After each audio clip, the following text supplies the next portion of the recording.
Assalamualaikum warahmatullahi wabarakatuh.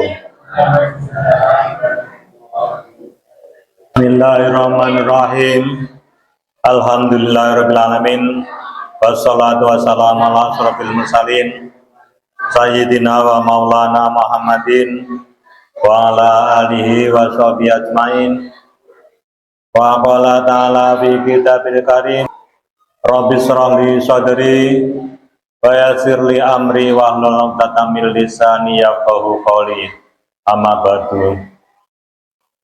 Bapak-bapak, ibu-ibu ingkang kula hormati, wabil khusus panjenenganipun Tamir Mushola Al Hidayah ingkang kula mulyakaken.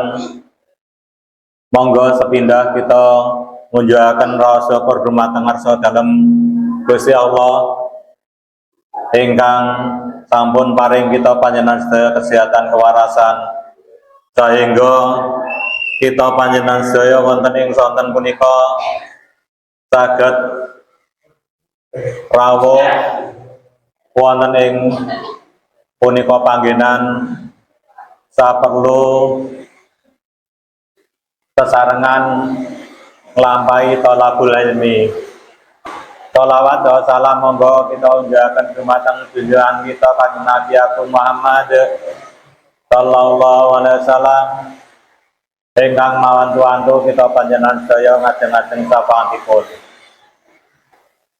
Bapak-bapak, ibu-ibu ingkang kawula hormati, wonten ing sonten punika kita badhe ngaturaken tunggalipun hadis ingkang nerangaken dhateng tiyang-tiyang ingkang sami ngedohi ulama utawi afate tiyang-tiyang ingkang boten remen kalian ulama, boten remen utawi boten manut dhateng pangendikanipun para kiai, para fuqaha, boten nderek dawuh-dawuh ingkang dipun sampaiaken kanjeng Nabi lantaran dumateng para kiai.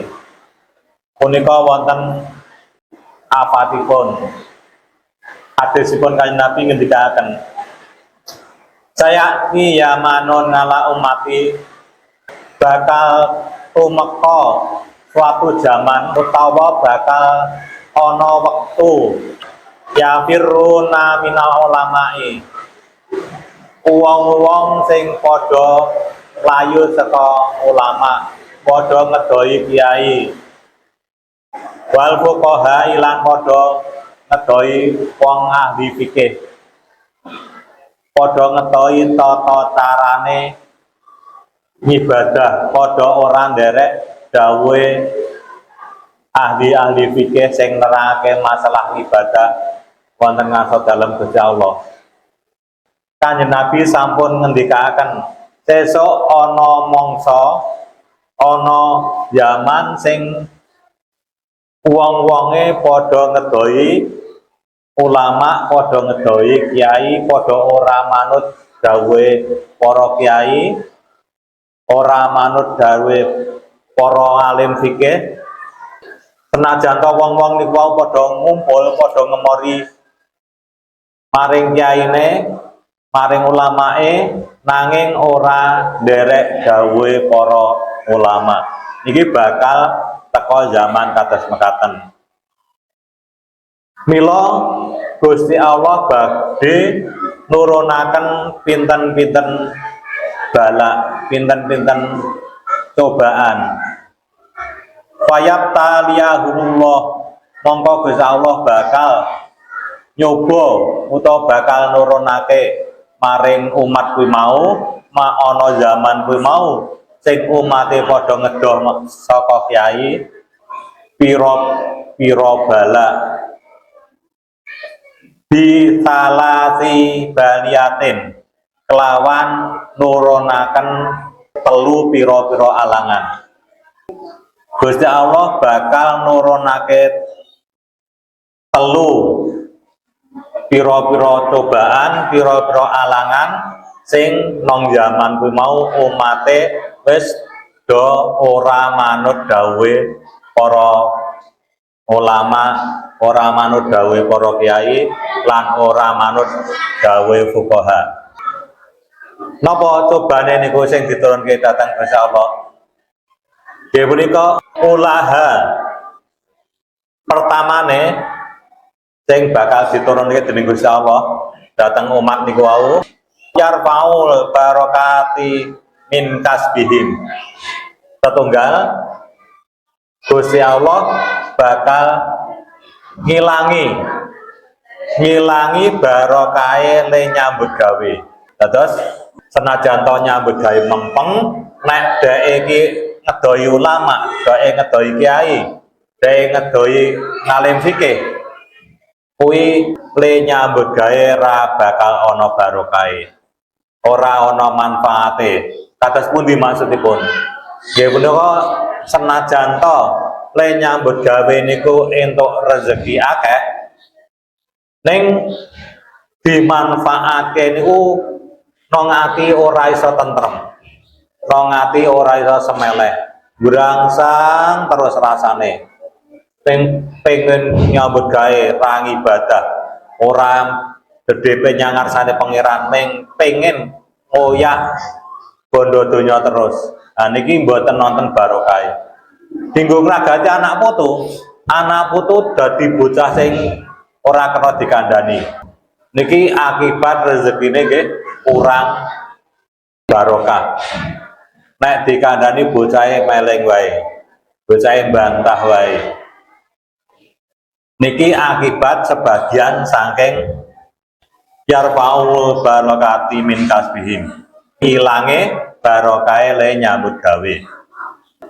Wasaniatu utawi cobaan sing nomor loro yaiku yusallitu Allahu ta'ala alaihim, umat kuwi mau bakal dipimpin maring para pimpinan sing ora gedhepe nyangarsane Gusti Allah, bakal dipimpin sultanan doliman, dipimpin maring pimpinan sing dolim utawa pimpinan sing aniaya. Dados awake dhewe pamane adoh saka para ulama, saka para kiai, Gusti Allah bakal nurunake balak nggih punika nomor loro, rupane awake dhewe diparingi utawa dipimpin karo para pimpinan sing dolim, pimpinan sing nganiaya. Gampangane awake dhewe bayar pajak diomongke rung bayar pajak. Awake dhewe le nyambut gawe ora entuk rezeki dipaksa kon ngetoke biaya tarian-tarian sing ora masuk akal. Niki contoh-contoh pimpinan sing dolim. Ngerti masyarakat agak rekoso neng tarian leren-leren, alasen singgo bangun dalan disenggo dandani jembatan. Nah, niki ora ndelok karo rekosone para masyarakat. Golek rezeki kangelan nang dilalah entuk pimpinan sing dolim. Ora ndelok umate agek rekoso, ora ndelok rakyate agek rekoso, ning malah nganake tarian sing warna-warna sing biayane niku biasane ditanggung karo saka pajak. Nah niku kadang-kadang ngonten niku pimpinan sing model ngoten niku. Lah niki termasuk cobaane Gusti Allah dumateng umat sing wis mlayu saka kiai, mlayu saka ulama, ora nderek dawuhe ulama, ora nderek dawuhe fuqaha. Niki cobaane kados mekaten sing nomor loro. Wasali satu utawi cobaane Gusti Allah sing diturunake dhateng umat sing ora cerak karo ulama, ora cerak karo kiai, ora cerak karo fuqaha, kuwi nomor telune yahrujuna padha lunga, padha mati minat dunya lunga saka dunya bi ghairi imanin. Umat-umat niku wau ledo mati ora nggawa iman. Padahal jaminane nek umate niku mboten nggawa iman ora bakal munggah swarga. Soale iman niku sebagai kunci nek awake dhewe arep munggah swarga mesti kudu matine nggawa iman, matine nggawa keyakinan percaya yang ngarsane Gusti Allah. Minimal teng manahe niku ana rasa iman yang ngarsane Gusti Allah. Ning nek matine wis ora nggawa iman, niki yakti bakal dadi ahli neraka. Niki dados kita panjenengan ngatos-atos nek kalih ulama, kalih para kiai, para fuqaha niki nggih kedah DDP, kedah manut. Nek kira-kira kiyaine kleru, kira-kira ulamae kok ora padha tuntunane Kanjeng Nabi, niki awake wajib ngelingke ning ngelingke kanthi aris, kanthi bijaksana. Ranten napa? Sedaya menungsa niku ora suci, ora resik saka kesalahan, ora bener terus. Ini sedaya menungsa ketatrapan kados makaten. Nah niki mila jeneng ulama, jeneng kiai, jeneng fuqaha niki nggih wonten klerune. Ning kathah benere. Napa sing dingendikake kathah berdasar hadise Kanjeng Nabi. Mila mekaten monggo mumpung tasih wonten kesehatan, tasih wonten